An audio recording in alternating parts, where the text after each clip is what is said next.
Hey, thanks for coming back. This video is sponsored by nobody. I don't have any sponsors yet. So sit back, relax, and enjoy the show. It's good to be back. My friends and I decided to go on a hike in the mountains. We heard about a beautiful trail that led to a stunning waterfall and couldn't wait to see it all for ourselves. We were going to make a day of it together. We packed up and headed out. As we set out on the trail, everything seemed perfect. The landscape was one of the most beautiful we had ever seen. On the hike, we were talking and having a great time together. The birds were singing, the trees were rustling, and the sun was shining. We were getting a healthy dose of nature and friendship. Everything was going perfectly. However, as we continued on, things started to feel off. The air became thicker and heavier, and the trail seemed to stretch on endlessly. Maybe we were just getting tired, or maybe it was something else. Soon, the friendly chat was turning silent. Everyone was starting to get winded and moody. Then the worst thing for us happened. We soon realized that we were lost. We had taken a wrong turn, and were now far from the main trail. We tried to retrace our steps, but it was no use. We were completely lost in the wilderness. I started to remember how this could probably have happened. When we were walking on the trail, we saw a deer, and we all followed it to see its beauty. Instead of going back to the main trail, we saw a squirrel, a shack, and a bunny. I guess we had been off the trail for a while and found a trail that resembled the main trail, only come to find out now, it is definitely not the main trail. We were starting to feel hopeless. As the day turned to night, we started to panic. We had no food, no water, no shelter. We huddled together, trying to stay warm, but the air was starting to get severely cold. As the hours passed, strange noises began to surround us. We could hear rustling in the bushes and distant howls of wild animals. Fear consumed us as we realized we were not alone in the woods. Just when we thought things couldn't get any worse, a figure appeared out of the darkness. It was a haggard, wild-eyed man, covered in dirt and blood. He screamed at us, brandishing a sharp stick as a weapon. We ran as fast as we could, but the man chased after us. We could hear his ragged breathing behind us, getting closer and closer. We were terrified, knowing that we were no match for him. Just as we thought we were doomed, we stumbled upon a small cabin. We burst through the door, barricading it behind us. As the man pounded on the door, trying to get in, we realized that we had stumbled upon a hunter's cabin. There was food, water, and a fireplace to warm us. We huddled together, praying that the man would give up and go away. And eventually, he did. We never knew who he was or where he came from, but we were just grateful to be alive. That night, we learned the hard way that the wilderness can be a dangerous place, but we also learned to always be prepared and to trust our instincts. And more importantly, we learned to never take a hike for granted again.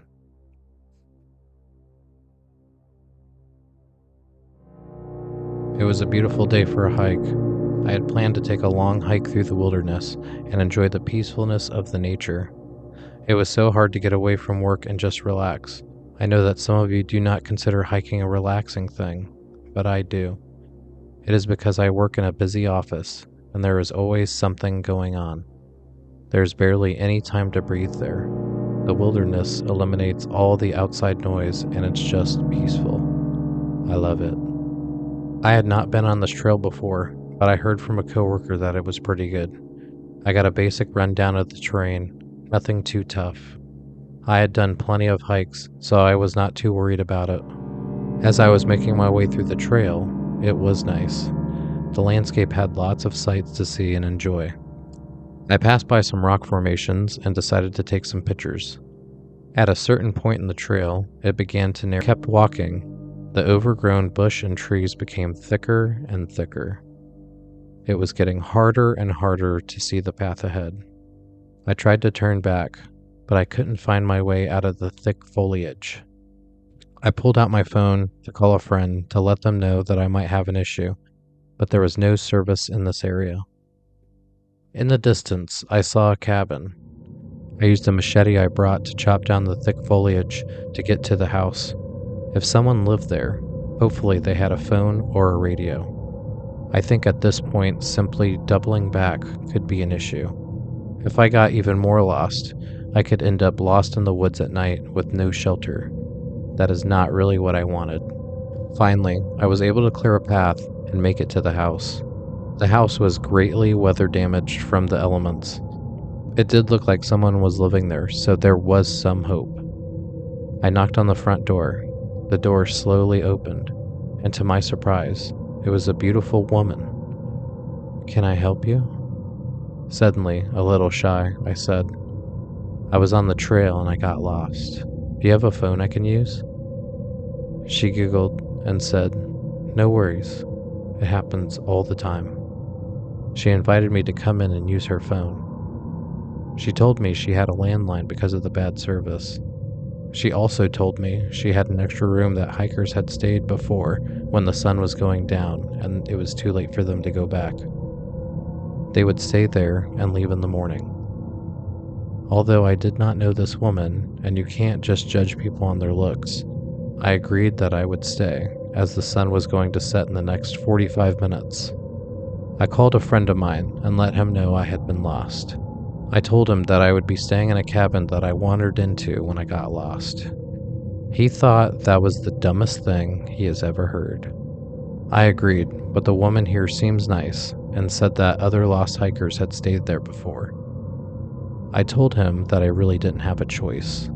I literally had no clue where to go to link back up with the trail, and I needed daylight. I told him that I would call him in the morning and let him know when I was headed back. I looked in the room and it looked cozy. This would work. I unpacked a little and settled in. The woman asked me if I needed anything. I told her I was good and would be turning in for the night. She was very considerate. With that, I went into the room and went to sleep. I woke up to the loud sound of an object falling on the floor. It was pitch black and I could not see anything. I figured something just fell.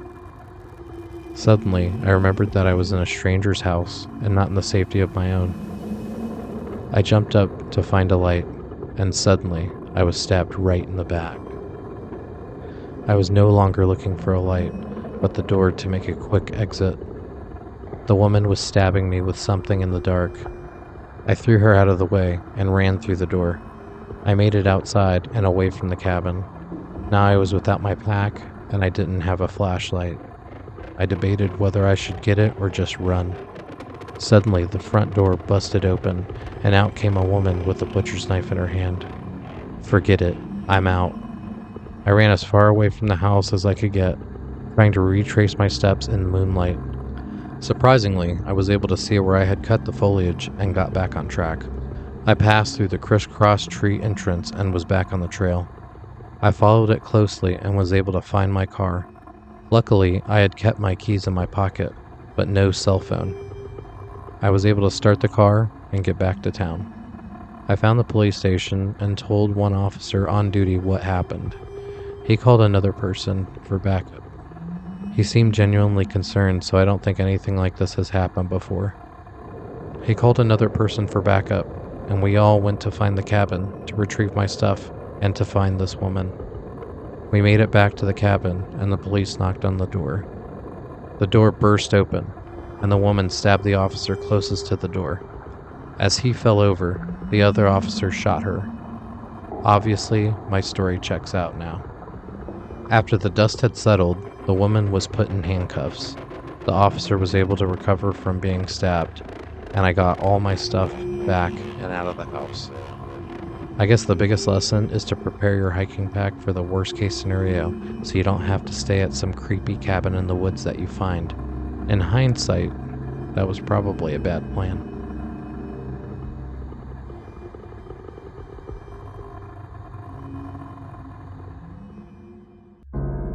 It was a very hot summer day when my friends and I decided to go on a hike in the mountains. We packed our bags with plenty of water, snacks, and all the necessary supplies, and set off on our adventure. As we hiked deeper into the woods, the temperature seemed to drop considerably, and the air became much cooler. This was a nice, welcome relief. We might have been a little overzealous thinking to hike in the heat like that. The trail was narrow and winding, with dense trees on either side. It was peaceful and serene until we heard a faint rustling in the bushes. We all froze, looking around nervously. "It's probably just a small animal," one of my friends said, trying to calm us down. But the rustling grew louder and closer. Suddenly, a figure burst out of the bushes and lunged at us. It was a wild-eyed man, his hair and beard matted and unkempt. He was screaming and waving a branch around like a weapon. He smelled so bad and was just plain crazy. We all screamed and scattered, running as fast as we could. He chased us for a while, and we eventually lost him. He was pretty fast, and we thought he would catch us for sure. We had all gotten far enough away and were free from him now. However, we didn't stop running until we were out of the woods and back on the main trail. Panting and shaking, we called for help and were eventually rescued by some park rangers. The park rangers looked in the area we described, and they eventually did find him. They took him into the station. Once he sobered up from all the alcohol and drugs he was on, he revealed what happened. His name was Chris. He was the best man at a bachelor party. They had started in town at some bars and clubs, having a great time. Later that night, most of the group had retired for the night. He was drunk, but still ready to party. He had met some women that invited him to a local bar. He agreed, and off they went. The local bar was located pretty close to the trail. The women had talked Chris into doing some hardcore stuff with them, and they were dancing like crazy at this bar. The locals would see these women bring out-of-towners in, get them loaded up on drugs, and dance in crazy ways. They thought it was the funniest thing ever. When the bar closed, Chris didn't know where he was. He tried to get a cab outside, but there were none. He started walking and stumbling back to his motel, and accidentally got on the trail in his confusion. He was lost for 4 days in the woods, and had a bag of some substance the woman gave him to keep him going, keeping him in a perpetual state of crazy. He had passed out in the bushes, and was awakened by our hiking group. He started swinging the first thing he found at us, because he didn't know where he was and who we were. He admitted that he was out of his mind, and was very thankful to us for finding him. In a few more days, he might have been dead. Be careful when putting stuff in your body. Know who it is that's giving it to you. Their intentions might not be the best for you. On the hike, we were talking and he screamed at us, brandishing a sharp... I told her I was good and would be turning on. Surprisingly, I was able to see where the locals would often see these women bring out-of-towners in to get loaded up on drugs and dance he admitted, and eventually he started waddling